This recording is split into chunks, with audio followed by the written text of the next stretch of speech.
Баршаларыңызға қайырлы күн достар.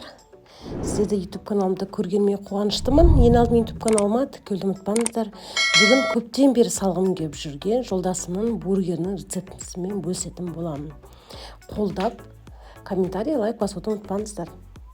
Біз әртүрлі рецепт көрдік достар. Ең қолайлысы, ең күшті шыққан осы рецепт. Барлық толық ингредиенттерін описанияға қалдырамын. Ең алдымен бізге жылы су, жылы сүт, тұз, қант керек, жұмыртқа керек, жақсылап араластырамыз. Миксермен де араластырсаңыздар болады. Бір қалыпты масса болғанша араластырамыз. Үстінен ұнымызды қосамыз. Ұнды ситадан өткіздік міндетті түрде. Өйткені ұн ситадан өткізілсе, нанымыз жақсы көтерілетін болады. Және сухой дрожжымызды қосамыз. Жақсылап араластыра бастаймыз.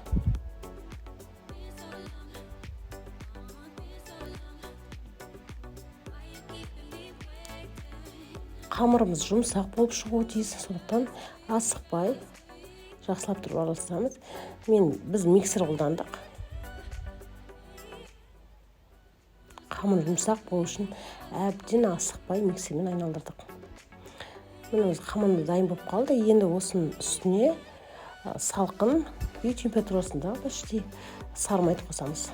Қатты еріп кетпеген, видеода байқасаңыздар, холодильниктен шыққан майды осылай қосып, жақсылап миксермен араластырдық. Қамырымыз өте жұмсақ болып қалды. Енді қамырымыз дайын болды. Қамырымыздың бетін пищевой пленкамен жауып, 3-4 сағатқа холодильникке салып қоямыз.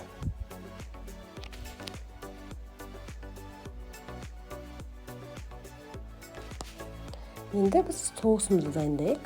Ол үшін бізге соленый огурцы керек, қияр, майонез керек. Барлық ингредиенттің көлемін, барлығын неге описанияға жазамын. Кетчуп керек.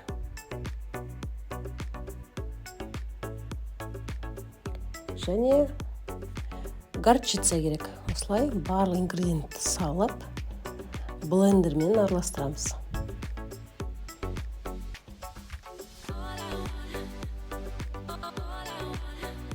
Блендерге салып, сұп-сұйық соус болғанша күтеміз.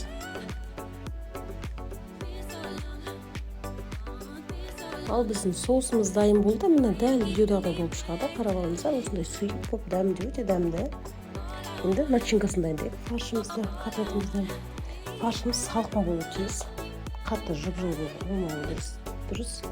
Өйткені котлет пісіргенде салқын болған өте ыңғайлы болады. Және тұзымызды, бұрышымызды және специяларымызды қосамыз. Біз тұз бен бұрыш қана қостық.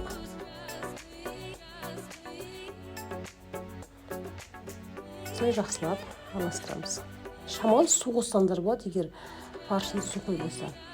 Біздің фарш жеткілікті майлы болғандықтан біз су қосқан жоқпыз. Осылай жақсылап араластырамыз.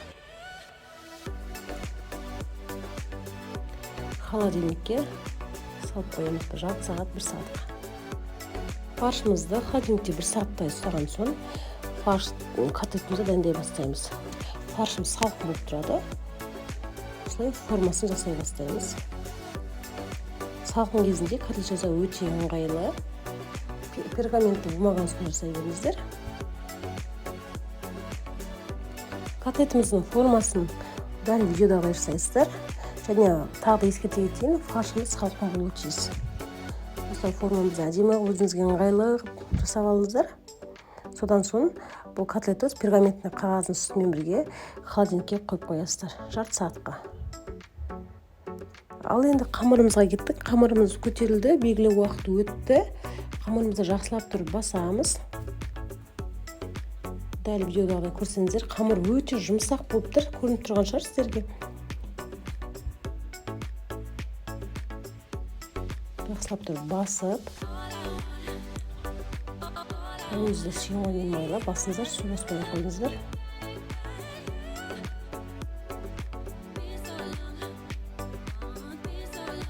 Қамырды енді 6 бөлікке бөлеміз. Жақсылап басып алғаннан кейін.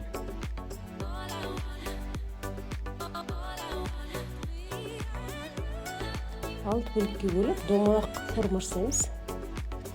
Видеода қайырсаңыздар, өйткені доп-домалақ қылып шығару үшін жолдасым біраз қамырмен алысты. Осылай жақсылап тұрып басып, қамырды иінін қандырамыз да бастық әбден. Осындай әдемі форма шығарамыз. Осылай 6 форма жасап шығарамыз. 6 штук.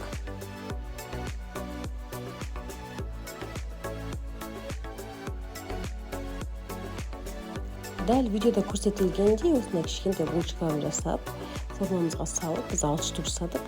Бетін пищевой пленкамен жауып, жарты сағатқа жылы жерге қойып қоямыз. Қамырымыз көтерілуі тиіс. Содан соң жарты сағат өткеннен кейін бетіне жұмыртқаны сарысы жағып, духовкаға пісіруге саламыз.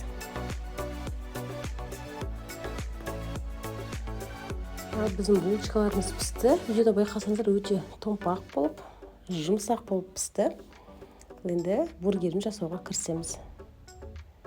Бургерге қажетті заттардың барлығын кесіп дайындап қойдық. Зеленді, жуамызды, огурцымызды.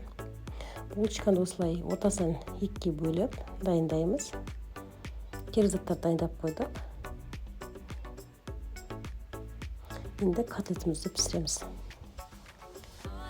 Котлетімізді жақсылап тұрып пісіреміз. Осындай сочный болып шығуы тиіс. Сухой болып қалмасын. Енді жаңағы булочкамызды, котлеттен қалған қызып тұрған сковородкаға 1 рет құрып алсаңыздар болады. Хрустящий болып шығу үшін. Котлетімізді осылай аламыз да, үстінен жаңағы сырымызды қоямыз. Котлеттің үстіне осылай сырды қосып, 5 минуттай сыр ерігенше ұстай тұрамыз. Ал енді бургерімізді жинайық. Булочкаларымыздың үстіне, булочкамызды 2-ге бөлдік, үстіне осылай соусымызды жағамыз. Зелен қоямыз үстіне.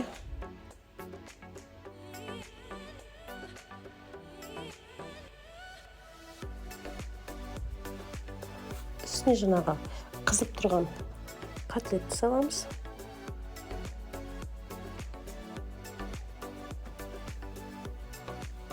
Жуамызды саламыз.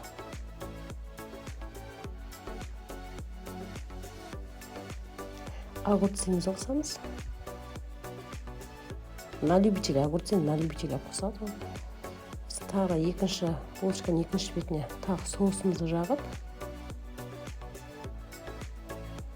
бургерімізді дайындаймыз.